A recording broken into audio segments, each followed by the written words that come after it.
Alright folks, let's work on this problem.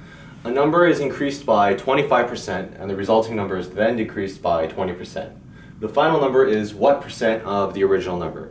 So I know, because I worked with lots of math students, that percentages might seem easy to do, but they're kind of difficult to work with, right?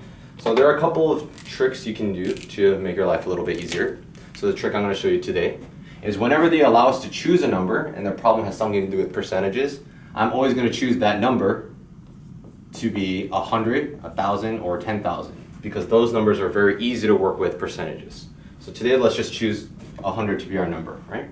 So a number is increased by 25%. So if you have 100 increased by 25%, I'm sure most of you know the calculation. You multiply these two, which gives you 25, and then you add it back to the original number for a new total of 125. But the reason you do this is most of you could probably do that in your head. And then the next calculation, the number is decreased by 20%. So this one you might have had to write down, but the calculation is basically the same. We have to do 125 times 0.20, which gives us 25.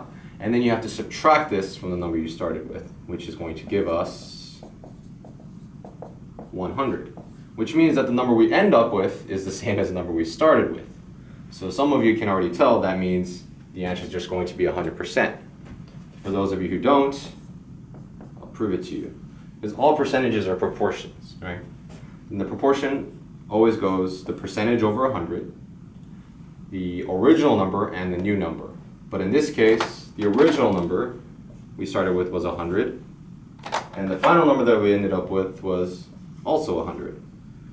So the number to make this proportion the same would simply be 100 on this side. And that would be our answer. The answer is C.